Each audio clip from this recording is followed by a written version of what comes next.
Welcome back to Choosing to Rise, the podcast where we talk about growth, faith, and transformation, one good hello at a time.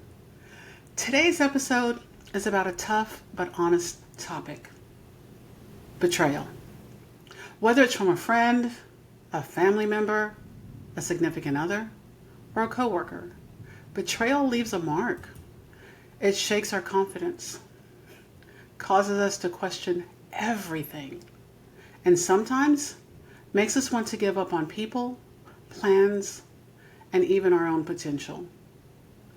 But what if betrayal could be a catalyst instead of a coffin? What if it could lead to deeper healing, stronger boundaries, and a more resilient you? That's what we're talking about today. In life, we will encounter betrayal. Maybe it's subtle, a breach of trust. Maybe it's bold, like a direct attempt to harm what you've built. But either way, betrayal cuts deep because it often comes from someone you trusted or someone who sees what you're building and wants to tear it down. When that happens, you face a choice: revenge or rise. And let me be honest, revenge feels good for a moment.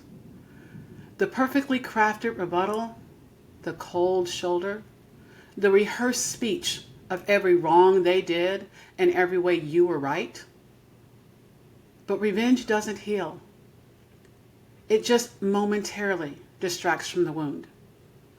To rise means to respond with discernment, courage, purpose. It's not silence, but it's choosing words that build instead of break. Not weakness, but wisdom in speech. Not shrinking, but standing up without losing your peace. Let's dig a little deeper. Now, a great biblical example of what it looks like to rise with purpose, even when others are actively trying to pull you down, it's the story of Nehemiah. Nehemiah wasn't a priest or a prophet. He was a cupbearer, a government worker, someone just doing his job. But when he received the news that the walls of Jerusalem were in ruins and that his people were vulnerable, his heart broke. And that led him to act. He asked permission from the king to leave and be permitted to rebuild the wall, and the king granted it. Nehemiah's journey began with favor, but it didn't continue without opposition. The moment Nehemiah started building, resistance showed up. There were some who were threatened by what he was doing. Why? Because if the wall stayed broken, Jerusalem remained weak, and weak people are easier to mock, manipulate, and marginalize. But Nehemiah's progress signaled strength, order, and unity. That scared them. They were losing control. They saw how Nehemiah's leadership was igniting hope in the people, how his obedience was inspiring courage, and they knew they couldn't control that kind of influence. So they tried to stop the only way they knew how, through mockery, distraction, and threats. Maybe you've been there. You start building something, you start your healing, maybe you're building a business, your ministry, maybe you're setting boundaries, maybe you're finally speaking out with your voice. And suddenly, here come the critics. Some that you may know, some that you may not. But all of them seem to have one goal: to tear you down and to tear down everything that you're building. Nehemiah's response can serve as inspiration for all of us. He didn't cuss him out. He didn't stop working. He didn't even come down from the wall. Instead, he prayed and he posted a guard. He kept building with a sword in one hand and a brick in the other. In Nehemiah 6, when his enemies tried again to lure him down from the wall under false pretenses, His response was this: I am doing a great work. I cannot come down. That line kind of stays with me. I am doing a great work, and I cannot come down. Now, he wasn't being arrogant, and it wasn't because he didn't want to defend himself.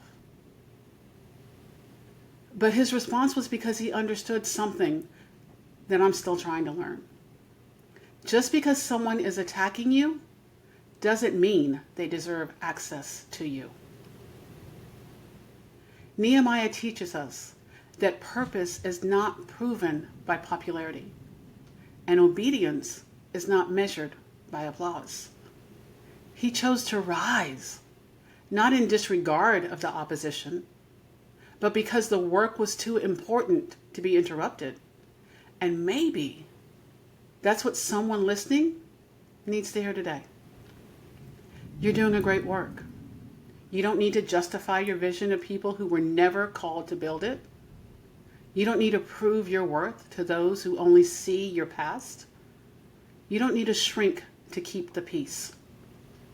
You need to stay on the wall. God didn't bring you this far for you to be intimidated by the voice of the enemy. He brought you this far to finish what he started in you. So if you've been betrayed, if someone has tried to sabotage what you're building, if the attacks are coming louder than the encouragement, hear this: you are not alone, and you don't have to come down. Pray, post your guard, and keep building. Because the work matters. Because your healing matters. Because your voice matters. Because your journey matters. And because you're doing a great work. As I was preparing this episode, I couldn't stop thinking about how Nehemiah's story echoes so many of the themes I walk through in my book, When You're Ready to Begin. I wrote it for the moments when you're building something new, whether that's your voice, your healing, or your sense of purpose. And just like Nehemiah, you'll probably face opposition when you do.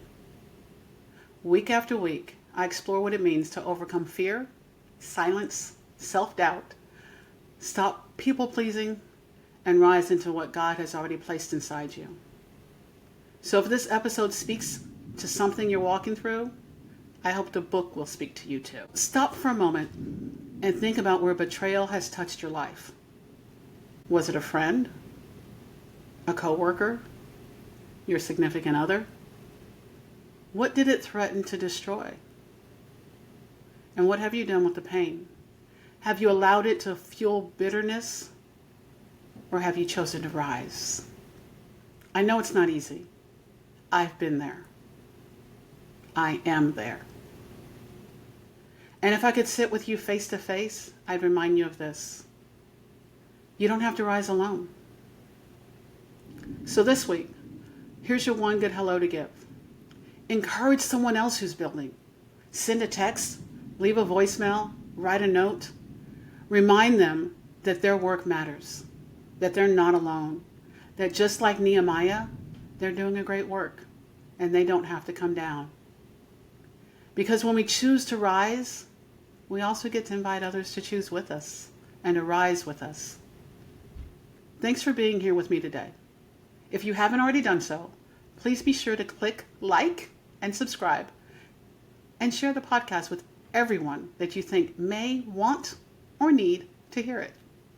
Until next time, keep choosing to rise and learning to thrive, one good hello at a time.